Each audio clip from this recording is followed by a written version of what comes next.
guys, I'm coming with a upgraded version of this that would go inside one of these piston engine vehicles. Well, these things usually just blow up.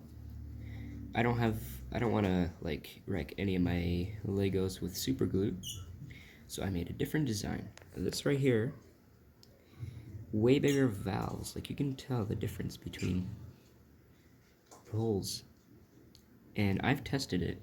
I will make a video here in a second to show you it running with this, and then I'll make one with this. It's the same good old-fashioned. Well, I have a full top hat for that.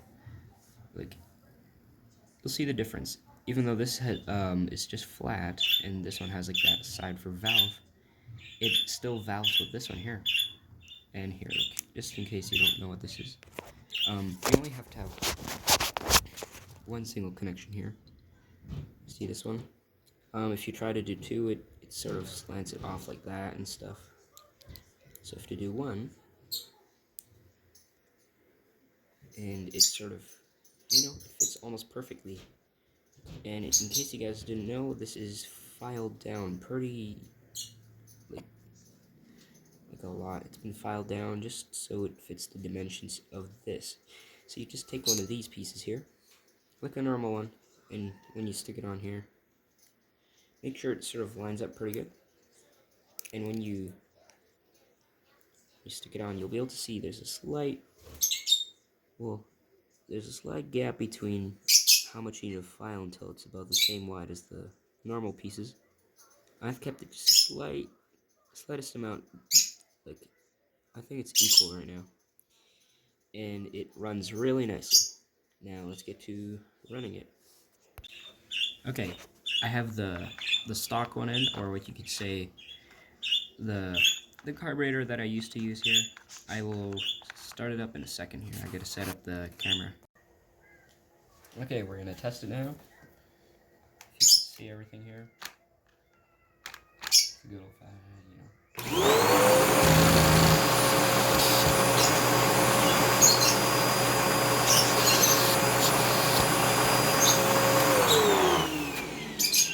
As you can tell, it blew up already. See?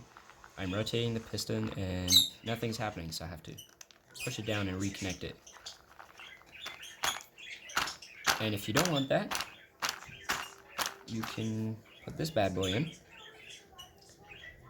And here, I'll show you it running in a second. Okay.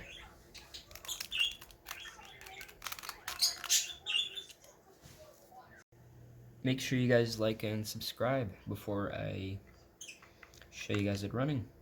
Because, well, it's pretty nice. It runs really high.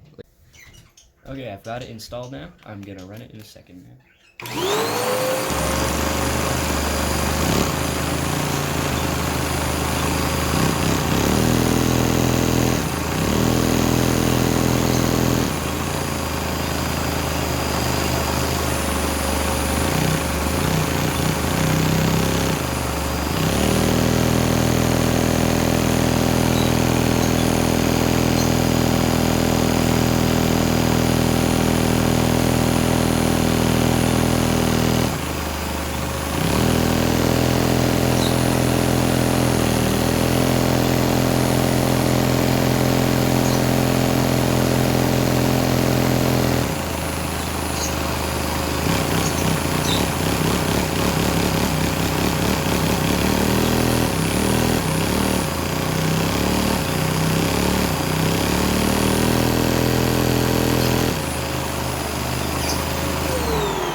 Make sure you guys lubricate the axles like crazy. Even though I've lubricated them a lot, this is over time, but I've broken one axle so far. I mean, one pin connection.